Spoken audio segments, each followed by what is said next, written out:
प्रत्न कीर्ति मपा वृणु भारतीय पुरातत्व सर्वेक्षण यानी आर्कियोलॉजिकल सर्वे ऑफ इंडिया का आदर्श वाक्य है। इसका अर्थ है आइए अतीत की महिमा को उजागर करें।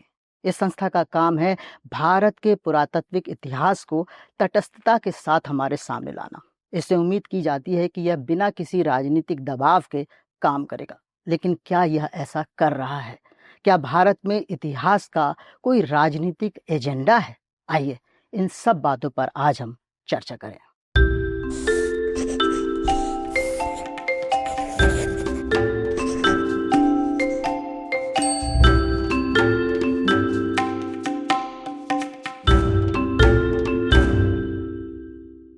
आज हमारे साथ हैं कारवां की पत्रकार एरम आगा, जिन्होंने भारतीय पुरातत्व सर्वेक्षण पर लंबी स्टोरी की है, कई खुलासे किए हैं। आइए उनसे समझते हैं कि ये संस्थान मोदी राज में क्या कर रहा है और वो से क्या नहीं करना चाहिए। Welcome Eram. Thank you sir. एरम, सबसे पहले तो मेरा सवाल है कि एएसआई कर क्या रहा है? एएसआई अभी देखा जाए तो कुछ लोगों की नज़र में कौवे गिन रहा है, मतलब अपना काम नहीं कर रहा है। और जो वहाँ पे लोग रहते हैं, जो काम करते हैं, वो भी काफ़ी निराश हैं इस तरह से कि इतिहास एक बहुत ही एविडेंस के बिना सपोर्ट के हो रहा है जो भी हो रहा है। तो इसके ऊपर भी चर्चा होती है कि जिस तरह से एक नैरेटिव जो परस्यू किया जा रहा है कि हम ऐसा कुछ करें कि एक प्योरिटी ऑफ इंडियन पास्ट दिखाएंगे, जिसमें कोई बाहर से लोग नहीं आए थे, ये पूरा हमारा ही चलता आ रहा है ये इतिहास। There is no such mingling और इस वो चीज सब। को प्रूफ करने हाँ, में लगे हैं, मतलब उसमें ही लगे हुए हैं। लेकिन ये उसका काम तो नहीं होना चाहिए ना। उसका काम होना चाहिए अपना काम करना, विच इज़ एविडेंस बेस्ड काम करना। एक आपको मैं एग्जांपल देती हूँ। एक थे आर्कियोलॉजिस्ट एस डी संकालिया। उनको एक पुराने किंग का एक्सकवेशन करना था, ढूंढना था कि कोई पुराने किंग यहाँ पे था कि नहीं था। और वो इसी माइंडसेट से गए थे कि मुझको ये मिलेगा कि ये पुराने किंग का ही एरिया है and we will get that. But he found a chalcolithic period thing. He changed his stand. उन्होंने अपना एविडेंस को देख के अपने आप को अपना अपना टेक जो है रिवाइज किया कि हाँ ऐसे नहीं हो सकता, मतलब you let the evidence talk. तो ये इस तरह की आर्कियोलॉजी अभी नहीं हो रही है। इस तरह की आर्कियोलॉजी नहीं हो एविडेंस रही है बेस्ड आर्कियोलॉजी नहीं हो रही मेरे है, ख्याल एक से। नैरेटिव आर्कियोलॉजी चल रही है इस टाइम। मतलब जूते तैयार है, अब उसमें फिट करने के लिए पैर को काटा जा रहा है। जो भी, हाँ ऐसे बिल्कुल सही कह रहे हैं। हाँ, कि एक राजनीतिक एजेंडा है इस सरकार के तहत, उसको प्रूफ करने में आर्कियोलॉजी। मतलब आपकी स्टोरी में मुझे पढ़ते हुए यही समझ आता है। बिल्कुल। जब मैंने भी पूछा जिन जो इन्वॉल्व रहते हैं एक्सकवेशंस में, उनका भी कहना है कि BJP RSS is happy with this. मतलब कि उनको मिला जो एक्सकवेशंस में जो मिलता है वो इम्पोर्टेंट होता है। फिर उसका इंटरप्रिटेशन आप कैसे करते हैं वो डिटरमिन करता है कि क्या पॉलिटिक्स चल रही है उस टाइम पे ना। तो तो वही हो रहा है। ये इंटरप्रिटेशन कौन करता है इन सब चीजों का? इंटरेस्टिंग। सो देखिए, ऐसे कुछ मैं ये बोलूँगी हार्ड एंड फास्ट रूल नहीं है। बट सी आर्कियोलॉजिस्ट अपना एक्सकवेशन करने जाते हैं, अपनी रिपोर्ट बनाते हैं, रिपोर्ट में लिखते हैं फैक्ट्स के क्या मिला है। कुछ लोग इंटरप्रिटेशन भी करते हैं। और जैसे कि जो एस की मंजुल हैं, जो कि सनौली एक साइट है जहाँ पे एक्सकवेशन हुआ था, जहाँ पे बेरियल्स मिले थे, उनकी नज़र में इंटरप्रिटेशन एक्सकवेटर को ही करना चाहिए ताकि दूसरे लोग उसको तोड़ मरोड़ ना कर दें। तो ये भी एक इम्पॉर्टेंट एरिया है। हालांकि जिन लोगों से मैंने बात की, उनकी नज़र में इंटरप्रिटेशन के लिए सारे फैक्ट्स आना चाहिए। Let the community of historians and academics look at it.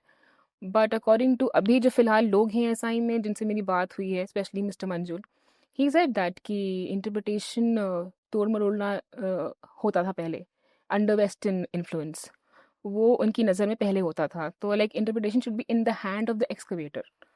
तो इस मतलब तरह अब कोई दखल अंदाजी नहीं चाहते हैं ये ही, एकेडमिक हाँ, हिस्टोरियन से इनसे। या मंजुल बड़े इंटरेस्टिंग कैरेक्टर हैं, आपकी स्टोरी में बहुत लंबा आते हैं। जी। इनके बारे में कुछ बताइए ना, ये क्या है, क्या कर रहे हैं, इनका फील्ड ऑफ इंटरेस्ट क्या है, एक्सपर्टाइज क्या है? सो ही हैज स्टडीड आर्कियोलॉजी। ये लोग सब बीबी लाल के टाइम पे भी थे। मतलब ही टोल्ड मी दैट उनसे मिले थे। बीबी लाल की एक तरह से हम लेगेसी को कवर कर रहे हैं सर एएसआई में। जो बीबी लाल थे, he firstly had a stand कि हड़प्पा इज नॉट वैदिक, ठीक है। बीबीलाल। हाँ, once he had the stand, then he change his stand letter.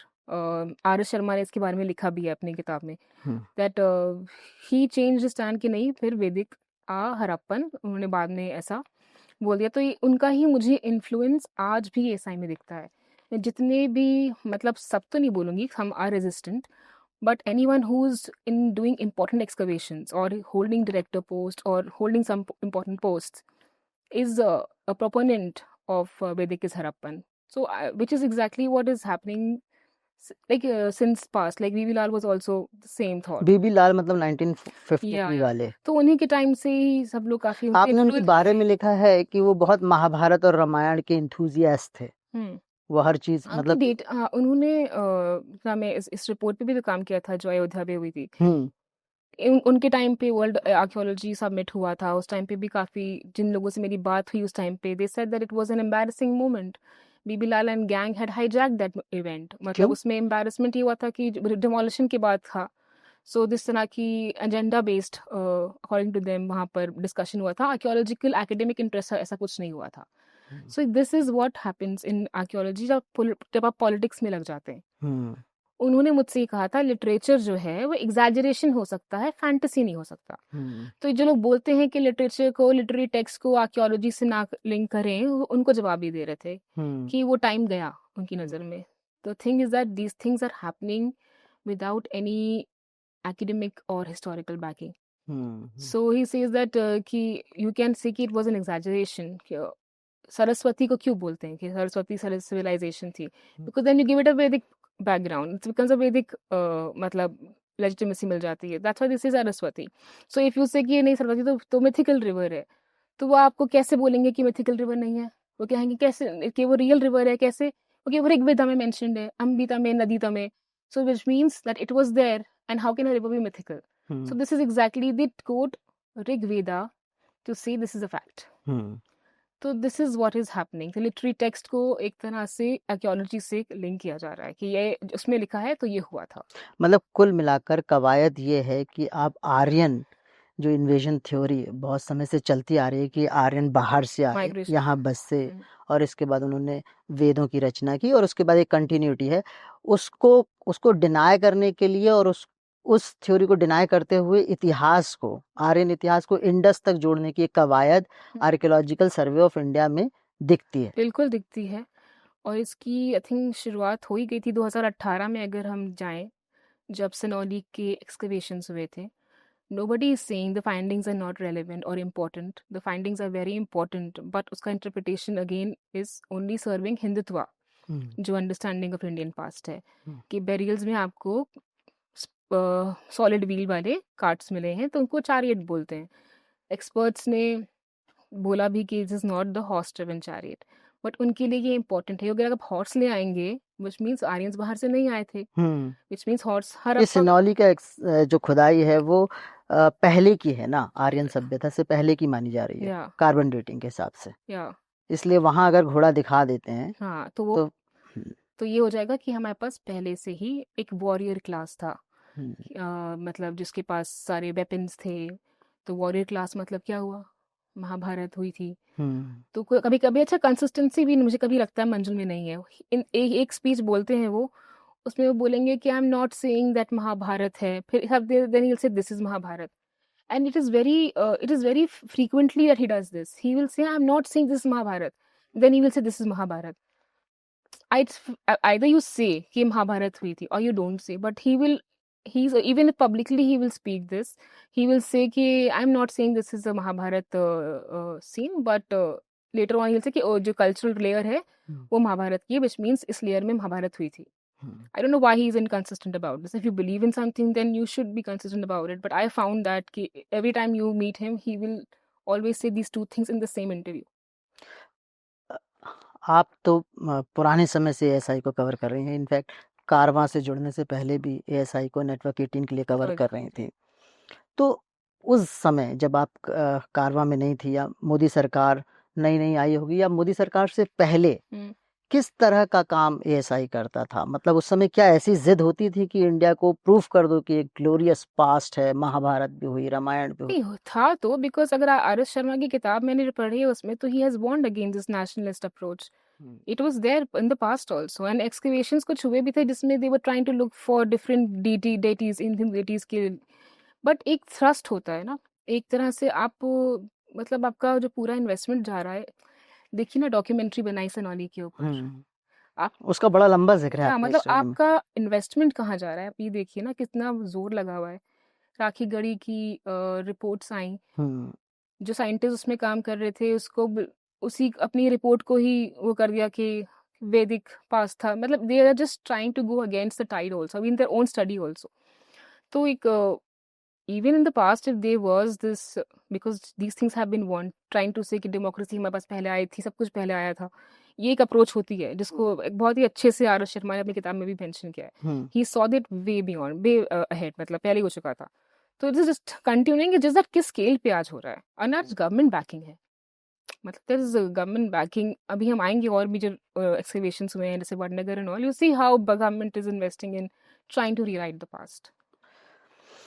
तो आपकी स्टोरी से थोड़ा हटके भी अगर बात करें, सोचें कि क्या क्या हो जाएगा, क्या मिल जाएगा अगर प्रूफ हो ही जाए कि हम बहुत ग्लोरियस पास थे। मतलब प्रेजेंट तो बहुत प्रॉमिसिंग नहीं लग रहा है मुझे। So I'll just quote Mr. S.K. Manchul of Senoli Excavator. It's a matter of pride. We had missiles today. Like we have missiles today. We had chariots then. मतलब हम कभी कमजोर नहीं थे. हम हमेशा टॉप पे रहे हैं. हम अर्बन से रूरल नहीं हुए, रूरल से अर्बन नहीं हुए. Which society goes this way? He says. He says, how can an urban settlement or urban culture become rural and then you become urban again? मतलब it is something he can't believe that पर ऐसा ऐसा हुआ होगा. होता था इतिहास में, कई ऐसा जगह ऐसा होते दिखता है हमें। So he says that's why he says that एक हमारी जो विरासत है कंटिन्यूम की, we were always progressing. This is exact. Progressing मतलब राम कभी हम मंदिर बना लो कभी हम 21वीं शताब्दी। कभी ऐसा कोई पीरियड ही नहीं आया कि हम अर्बनाइजेशन से नीचे गए हों, हम हमेशा प्रोग्रेस कर रहे थे। बस तो चैरियट थे, वेपन्स थे, we didn't have to take anything from anyone. This is a very nationalistic and ahistorical approach, not backed by evidence. बिल्कुल, So आपकी बातों से, आपकी स्टोरी से भी लगता है कि बड़ा सर्कस सा चल रहा है हाँ, उधर पर। या बिल्कुल खैर, इरम, आपकी स्टोरी में सिनौली का बहुत जिक्र है। जी। आप उसको केस स्टडी की तरह भी व्याख्या करती हैं उसकी कि किस तरह से आज एएसआई एक राजनीतिक एजेंडे की तरह सिनौली का इस्तेमाल कर रहा है, एक खास राजनीति को के तुष्टीकरण के लिए। इसके बारे में बताइए कि आखिर सिनौली है क्या? सिंदौली जो है वो एक साइट है यूपी में। तो वहाँ पर एक्सकवेशंस हुए थे 2018 में। उन्होंने दिखाया भी था कि वहाँ पे कॉपर होड मिला है, विच इज़ उनको बेरियल्स मिले थे जिसमें उनको 2 चैरियट्स मिले थे, और there were swords and harpoon and everything. So they wanted to, वो दिखाना चाह रहे थे कि इस तरह का कल्चर जो एक वॉरियर कल्चर है वो इंडिया में था। मतलब हम वैदिक युग से पहले। मतलब हाँ, वैदिक युग से पहले, और वो वैदिक इज हड़प्पन बेसिकली स्टैब्लिश करने के लिए बहुत आसान था वो। सो ये हमारे पास पहले से था, जो कि लोगों ने, हिस्टोरियंस ने उसको काउंटर भी किया है कि ये ऐसा कुछ हुआ नहीं था, बिकॉज जो चैरियट है तो वो सिंतष्टा कल्चर से आए थे, और जो इनके पास जो मिले हैं, जो इनको मिले हैं चैरियट्स, वो सॉलिड व्हील के हैं। तो वो वेगन थे, वो ऑक्सन और बुलक कार्ट टाइप की। तो वो यमनाया कल्चर एक था जो उससे पहले था वहाँ, उसका मतलब एक अर्ली माइग्रेशन हो चुका था यहाँ पे। इट जस्ट प्रूव्स दैट जो मिला है सनौली में, there was an early migration happening in South Asia in that time. सो ये जो फाइंडिंग्स है इसीलिए इम्पोर्टेंट है historically, that it talks about immigration happened earlier. But अगर आप इसकी जो बात कर रहे हैं कि सरकार और आरएसएस बीजेपी, उनके लिए ये इम्पोर्टेंट इसलिए हो जाता है कि वो उसको चैरियट बोल सकते हैं। जब वो उसको चैरियट बोल सकते हैं तो मतलब महाभारत हुई थी, तो मतलब कि वेदिक हड़प्पन, इस घूम फिर के वो वहीं पे आ जाता है फिर। तो इसीलिए इनके लिए ये इम्पोर्टेंट हो जाता है, इसीलिए इन्होंने फिर एक डॉक्यूमेंट्री भी बनाई। ये सब चीज़ें ये लोग कर रहे हैं। एक एकेडमिक प्रोसेस होता है, राइट? आप एक्सकवेशन के लिए गए, आपने अपनी रिपोर्ट बनाई, आपने अपनी रिपोर्ट पब्लिश करी, सब एक्सपर्ट्स ने देखा, फिर उसको बोला कि सही है कि गलत है। ये सब कुछ नहीं हुआ है। क्या हो रहा है? प्रोपेगेंडा हो रहा है। इरम, जो बात आपने अभी सिनौली के लिए की, हमें समझाया कि उसका राजनीतिक उद्देश्य क्या है, ऐसा ही कुछ आपकी स्टोरी में हम वडनगर के बारे में पाते हैं, जी गुजरात के वडनगर के जी बारे में। उसमें आप ये कहती हैं कि कैसे ये बीजेपी और खासकर मोदी के इंटरेस्ट का विषय है। बिल्कुल। वो क्या है, क्या खोज रहे हैं वहाँ पर एएसआई वाले? काफ़ी इंटरेस्टिंग था वडनगर का भी पूरा एक इन्वेस्टिगेशन जो था। मतलब पहले ये तो था कि जो रावत हैं अभी, जो मिस्टर रावत जो डीजी हैं, उन्होंने भी वहाँ पे काम किया था, तो एक बुद्धिस्ट मोनास्ट्री निकली थी। वो अभी करंट डीजी हैं डीजी है ना, पर एएसआई के। गुजरात में जब थे तो उन्होंने वहाँ पे किया था, एक बुद्धिस्ट मोनास्ट्री आई थी। So some archaeologists told me that okay, we know that it has a past of say 2000 2300 500 years, लेकिन अभी जो ये एक 800 BCE की तरफ जा रहे हैं उसको, मतलब बहुत ही आगे पुश कर रहे हैं, अराउंड 2700 800 तक हम्म। के पुराना इतिहास बता रहे हैं। ये जो इनका तरीका है एक्सकवेशन का, वो आर्कियोलॉजिकल कॉन्टेक्स्ट में नहीं हो सकता, क्योंकि उन्होंने कोर ड्रिलिंग की थी। हम्म। तो अकॉर्डिंग टू सम आर्कियोलॉजिस्ट कि इस तरह की डेटिंग आर्कियोलॉजिकल कॉन्टेक्स्ट में नहीं होती है। और जो इसके एक्सकवेटर थे अभिजीत अम्बेकर, हम्म। उनसे ही मैंने पूछा था कि आपको कोर ड्रिलिंग यूज़ करना पड़ी, इसके बारे में क्या कहना चाहते हैं आप? आपको एक एक्सकवेशन जो होता है उसका एक प्रोसेस होता है, उसमें आपको डेट नहीं मिली, हम्म। तो आपने कोर ड्रिलिंग की। तो उन्होंने कहा कि हाँ, आर्कियोलॉजिकल कॉन्टेक्स्ट में कोर ड्रिलिंग नहीं होती है, क्या बट होता है ये कोर ड्रिलिंग? मतलब एक डायमीटर होता है, उसको जियोलॉजिकल कॉन्टेक्स्ट में होता है, तो उसमें से वो डेट निकाल ली। उन्होंने कहा हाँ, नहीं होती है, लेकिन हमको डेट चाहिए थी, मुझको डेट मिल गई, उन्होंने मुझसे ये बोला था। तो ये एक इंटरेस्टिंग चीज़ ये मालूम पड़ी वडनगर की इन्वेस्टिगेशन में, कि जब मिस्टर रावत ने ये बोला था कि आप डेट तो ला सकते हैं कि आप एविडेंस नहीं ला सकते, मटेरियल कल्चर से ही मालूम पड़ेगा, because it's a cultural thing कि लोग कैसे रहते थे, वो इतना स्पष्ट नहीं है। सो ये भी एक इंटरेस्टिंग बात इसलिए है कि अगेन आपके पास रिपोर्टिंग, अब उसकी भी रिपोर्ट पब्लिश नहीं हुई है वडनगर की, हम्म। बट 2800 का इतिहास आपने बोला, आपने उसको क्या नाम है, इंटरनेशनल फॉर यूनेस्को। या उसके लिए भी भेजा कि उसको हेरिटेज में डालने के लिए, लेकिन ऑन द ग्राउंड की उसकी 800 BC की डेट है। तो विदाउट एनी एविडेंस आप इतना ही पुश कर रहे हैं एक तरह का narrative to just to show greatness of that place, because it because is the place birth place of the prime minister Narendra Modi. I mean this just shows. और एक इंटरेस्टिंग बात यह है कि people who are involve in this project of Vadnagar, उन्होंने मुझसे बोला था कि सर का सेक्रेटरी और काफ़ी लोगों की मीटिंग भी हुई थी कि फर्स्ट मिलेनियम BC की डेट चाहिए, कि होना चाहिए, मतलब दे हैड दिस थिंग कि अर्लीस्ट डेट्स तो इससे क्या ढूंढ के ला, मोदी बहुत खुश होते होंगे क्या? मैं मतलब मतलब पूछ रहा हूँ कि मतलब खुश करने के लिए आप किए जा रहे हो कि वो पैदा हुए थे उसमें, तो उसका इतिहास बता दो पुराना उनके स्कूल में कोड ड्रिलिंग करने की सोच रहे थे वो, 1400 BC। जिसमें मोदी पढ़े हैं। हाँ, कि 1400 BC का डेट लेकर आएंगे, और मतलब आ और गया तो पीछे। क्या हो जाएगा उससे? अब ये तो वही ना वो बात हो गई कि एक कल्ट बनाने के लिए ना हो गया ये तो, कि जहाँ पे उनका जन्म हुआ उस जगह की जो डेट है वो 1400 BC है, मतलब उसकी तो पेपर पब्लिश नहीं हुआ है, उसका भी एविडेंस नहीं है। But again the reports are not there, propaganda is there. Hmm. आप किसी से बात भी कुछ करना चाहें तो बोलेगा पहले रिपोर्ट लाओ तो हम तुमको बताएं कि इसमें क्या है सही क्या गलत है। You not, your reports are not there and you just doing your narrative ना, आप वो कर रहे हैं। अब वडनगर की बात ले लें या सोनौली की बात ले लें, इसमें आपने जो बात की, बहुत आज के दौर के बहुत महत्वपूर्ण इतिहासकार लेखक हैं जोजी जोसेफ, जी अर्ली इंडियंस, जिन्होंने आरंभिक भारत, जी हिंदी में भी ट्रांसलेट हुई है वो आरंभिक भारतीय नाम से, जी वो भी बड़े उससे क्रिटिसाइज कर रहे थे, मैंने देखा है इन सब जी। प्रोसेस को ही। उनकी किताब में भी सिनौली का पूरा एक्सप्लेनेशन है, anyone interested can read that. उन्होंने मुझको भी यही समझाया था कि जो सिनौली में बेरियल्स मिले हैं वो इम्पोर्टेंट हैं, इसलिए इम्पोर्टेंट है कि वो अर्ली इमिग्रेशन दिखाते हैं, हम्म। कि यमनाया कल्चर था एक, जब वैगन्स यूज होते थे वो यहाँ पे आ गए थे, हम्म। और वन ऑफ केस है वहाँ पर एक जगह पे मिला है, तो इट जस्ट शोज कि अर्ली इमिग्रेशन हुआ था। And he also said this to me that कि इतना मिक्स्ड है हमारी पॉपुलेशन, लाइक 4 माइग्रेशन हुए हैं, उसमें अगर आप सिर्फ उस सबको एक वैदिक बना देंगे तो कितना आपका एक शेयर्ड हेरिटेज है हम सबकी बिल्कुल। कंट्री में, and you just want to give it a Vedic stamp to it, hmm. It is so divisive, he said. और इरम, आपकी स्टोरी से ही मुझे पता चलता है कि जहाँ भी ये नैरेटिव में गुंजाइश नहीं होती है प्रूफ करने के लिए, हमारी लीगेसी या आरएसएस जिस तरह से इतिहास को प्रूफ करना चाहता है, उसकी फंडिंग रोक दी जाती है, उसे बंद कर दिया जाता है। तमिलनाडु की एक ऐसी ही एक साइट के बारे में आपने बताया था, जो फिलहाल तमिलनाडु सरकार जहाँ खुदाई करा रही है और बहुत महत्वपूर्ण एविडेंस वहाँ मिल रहे हैं, उसके बारे में कुछ हमारे पाठकों को बताइए, उस व्यूअर्स को बताइए। उस किलाड़ी का सिग्निफिकेंस ये है कि वो एक नॉन वैदिक फ्लरिशिंग सोसाइटी की हम्म। तरफ दिखाता है।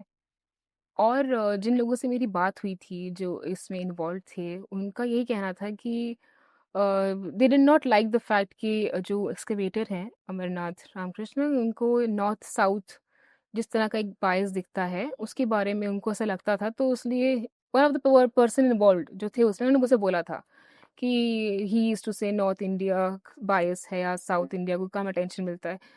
And somewhere it's also true because एक बार एक और साइट थी जिसकी कार्बन डेटिंग बहुत देर में की गई थी, कोर्ट हैड टू इंटरवीन कि कार्बन डेट्स के लिए भेजो सैंपल तमिलनाडु में अदिचनल रूल। तो इस तरह की चीज़ें हैं। तो मतलब कि एएसआई थो का को में court intervened in additional route for send it for carbon dating. तो प्रोसेसेस फॉलो नहीं हुए and plus it is important खिलाड़ी बिकॉज वो जिस एरा की बात करता है वो एक वैदिक जो पुश आ रहा है उसको चैलेंज कर सकता है। तो खिलाड़ी इसीलिए इम्पोर्टेंट है। And then he told me Amarnath that Sangam literature जो है वो रिलीजियस टेक्स्ट नहीं है, इट टॉक्स अबाउट पीपल कि वो कैसे रहते थे या उनका क्या स्टाइल था। It will give you a non वैदिक व्यू। सो ऐसा पॉसिबल हो सकता है कि आरएसएस बीजेपी की पसंद का सब्जेक्ट ना हो ये। तो इरम, हम जैसे देख रहे हैं कि एएसआई जिसका काम एक तटस्थता के साथ विदाउट बायस हिस्ट्री को खोजना या हिस्ट्री के डिफाइनिंग में जिसका एक विदाउट बायस एक योगदान होना चाहिए, वैसा रहा नहीं है। ये वो काम कर रही है जिससे कि राजनीतिक जो नेता हैं या उनकी जो विचारधारा है उसको संबल मिले और उसको प्रोत्साहन मिले। अब चूंकि मैंने संबल कह दिया तो मैं संबल पे भी आऊँगा कि संबल आज की डेट में बहुत विवादास्पद है। यहाँ क्लेम्स और काउंटर क्लेम्स हैं और लगता है कि एक तरह का एक प्रो हिंदुत्व एजेंडा सेट करने की कोशिश संबल के बहाने हो रही है। संबल के बारे में कुछ बताइए, आपकी स्टोरी में जिक्र है इस बात का, इसलिए पूछ रहा हूँ। हाँ, तो मेरी स्टोरी में ये जो सर्वेज हो रहे हैं ना एएसआई की हम्म। तरफ से, उस पे एक एएसआई के अंदर भी लोग बहुत नाखुश हैं कि ये ज़रूरत नहीं है इन सब चीज़ों की, क्योंकि हमें ऐसा कोई चीज़ है नहीं जो मालूम नहीं है अपनी कंट्री के बारे में कि हम्म। एक कल्चरल सीक्वेंस रहा है कि मतलब बुद्धिस्ट स्तूपा भी तोड़े गए, मंदिर बने, मंदिर तोड़े गए, मस्जिद बनी, इसमें हम क्या ढूंढना चाह रहे हैं। ये अक्रॉस मिला है मुझको, चाहे वो Hindu, even those people who are involve with Ayodhya excavation, वो तक कह रहे थे इसकी ज़रूरत नहीं है, क्योंकि कल कोई खड़ा हो जाएगा कुतुब मीनार के सामने बोलेगा कि इसकी तो टेम्पल रिमेन का है। The thing is that today do we need this discussion. तो इसको लेकर के विद इन एएसआई काफ़ी डिस्कम्फर्ट मुझे दिखा। और इंटरेस्टिंग बात यह है कि जो सबने मुझसे बोला कि हमें ज़रूरत नहीं है इन सब चीज़ों की, बिकॉज हम सब जानते हैं अपने इतिहास के बारे में। भोजशाला तो आपकी प्रोटेक्टेड साइट है, तो उसमें तो हमने लिखा ही हुआ है कि ये टेम्पल था और ये इस पे बनाया गया, मतलब ये सब चीज़ें तो हम जानते हैं कि कैसे हुआ है। तो what are we trying to prove, इसका रिजल्ट क्या होगा। बिल्कुल, ये मतलब एक बहुत ही गैर ज़रूरी एक्सरसाइज लगती है कि आप मस्जिद खोद रहे हैं, तमाम तरह की चीज़ें क्रिएट कर रहे हैं एक एक राजनीतिक को संरक्षण देने के लिए या कहें कि उस विचारधारा को जस्टिफाई करने के लिए, जो कि इतिहास के साथ बहुत बड़ा मजाक है एक्चुअली। बिल्कुल बिल्कुल, मतलब लोग एक टाइम पे ये था कि Babri was not a protected site.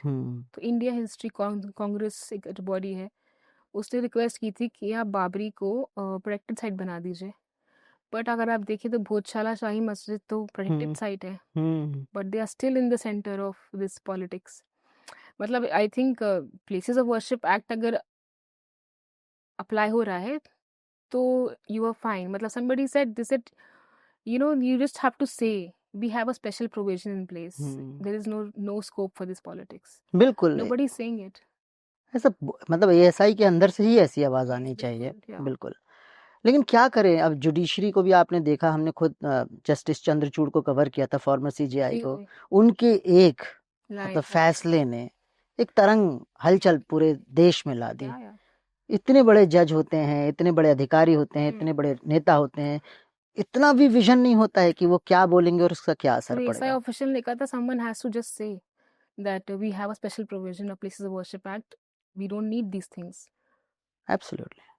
वही नहीं वही एक करेज चाहिए किसी में, या you just have to do your duty, that there is a provision in place.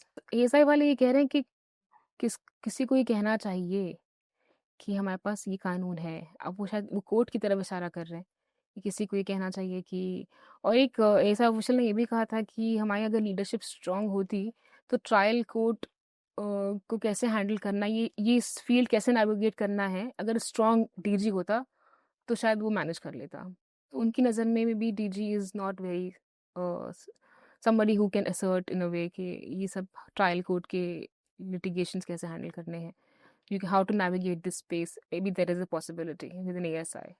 लेकिन हम क्या कर सकते हैं, हमने देखा ही है कि सीजेआई गोगोई जैसे भी पोस्ट रिटायरमेंट बेनिफिट के लिए क्या नहीं करते हैं। बिल्कुल। तो ये अधिकारी भी तो कम से कम वही सोच रखते होंगे। ये तो लोगों को यही था कि एक बीआर मनी का एग्जाम्पल देते हैं लोग कि जैसे वो अयोध्या के एक्सकवेशन में इन्वॉल्व थे, तो किस तरह से उनके पास गवर्नमेंट पोस्ट रही, आज भी वो पोस्टेड हैं रिटायरमेंट के बाद भी। तो हो सकता है कि अपना पर्सनल बेनिफिट लोग देख रहे हों, लेकिन मैंने डीजी से भी पूछा, ये एडीजी आलोक त्रिपाठी, तो वो हंसने लगे थे, कहने लगे थे कि यू मीन टू से कि मुझे कुछ मिलने वाला है, एंड दैट एग्जाम्पल दीजिए किसको मिला है। तो मैंने कहा बीआर मनी की बात निकलती है कि उनको ऐसा, उनके साथ ऐसा है कि बेनिफिट्स मिले हैं उनको। फिर एक बात बताइए, आपने बीबी लाल की बात की, मनी की बात की, आप अब मंजुल की बात कर रहे हैं, मतलब ये 3 दौर 70 साल के ये अधिकारी हैं, तो जो फिल्मों में आदर्शवादी अधिकारी दिखाया जाता था वो थे नहीं क्या कभी हिंदुस्तान में, कि सब टो कर रहे थे सरकार की लाइंस या एक विचारधारा को? आई थिंक हिस्टोरिकल एविडेंस पे लोग बात करते थे, मतलब ऑफिशियली तो ऐसा इतना नहीं होगा कि वो दौर मैंने देखा नहीं, लेकिन एक बड़ी अच्छी रिपोर्ट गौतम नौलखा ने लिखी है ईपीडब्ल्यू में, जिसमें उन्होंने वर्ल्ड आर्कियोलॉजी कांग्रेस के ऊपर जो हुआ था, जब सारे आर्कियोलॉजिस्ट आए थे, उसमें पूरा टिप्पणी की है कि किस तरह से काम हो रहा था। तो हर दौर के चैलेंजेस होते हैं, लेकिन ये है कि जिस स्पेस में प्रोपेगेंडा आज जिस तरह से हो रहा है विदाउट एनी फैक्ट्स, वो थोड़ा डिस्टर्बिंग है सबके तो लिए। इससे तो मेथड कोई रोक ही गड़बड़ नहीं है, है। मतलब बिल्कुल, कोई काउंटर व्यू ही नहीं है, कम से कम मीडिया तो काम कर रहा था उस तौर पे। हम बनना चाहते हैं एक साइंटिफिक, एक डेवलप देश जिसके पास मतलब साइंटिफिक डिस्कवरीज हो, इन्वेंशन हो, लेकिन हम उस बेसिक प्रिंसिपल ऑफ साइंस को तो फॉलो ही नहीं कर रहे हैं। नहीं, अगर आपका एविडेंस बेस नहीं है तो इट्स नॉट बिल्कुल। साइंटिफिक, क्या। और इंटरप्रिटेशन भी आप अपनी इंटरप्रिटेशन ही को मतलब अपने ही हिसाब से इंटरप्रेट कर रहे हैं, अपनी अपनी फाइंडिंग्स को भी। और इंडिया में ये सिर्फ आर्कियोलॉजी तक नहीं है, जैसे हरतोष, हमारे जो एग्जीक्यूटिव एडिटर हैं हरतोष सिंह बल, उनकी सिख जो जेनोसाइड था 1984 का, उस जी पर जो 11 कमीशन बने, उन पर एक बहुत इंपॉर्टेंट रिपोर्ट है, जी और मैं हमारे व्यूअर्स को रिक्वेस्ट करूंगा कि वो रिपोर्ट को जरूर पढ़ें। उसमें भी वो कहते हैं कि इतने सारे कमीशन बैठे, वो कंक्लूड करते हैं जिसके विरोध में उनके साक्ष्य जाते हैं, मतलब साक्ष्य कुछ और कह रहे होते हैं और कंक्लूजन में वो कुछ और कंक्लूड कर देते हैं। और ये लगातार होता है। एएसआई का भी आप जो बातें कर रही हैं, मुझे लगभग वही समझ आ रहा है जी कि किस बिल्कुल। तरह से हर चीज एक राजनीतिक एजेंडे का और ये हिस्सा हो जाती है। यहाँ सब बहुत प्रेशर में हैं लोग, कि किससे हैंडल करना है सिचुएशंस। अब आपकी बातों से तो ये समझ आ रहा है कि भारत में एक कम से कम एक इतिहास का भविष्य तो अच्छा नहीं दिखता मुझे। मतलब जिस तरह से एक अनक्रिटिकल व्यू मेन स्ट्रीम किया जा रहा है, दैट इज डिस्टर्बिंग। एरम, हमसे बात करने का बहुत बहुत शुक्रिया। Thank you sir. और आप दर्शक दोस्तों का भी शुक्रिया बातचीत देखने के लिए। अगर आपको हमारी बातचीत पसंद आई है तो लाइक कीजिए, शेयर कीजिए, कमेंट कीजिए और हमें सब्सक्राइब कीजिए, क्योंकि सच्चे मीडिया को चाहिए सच्चे दोस्त।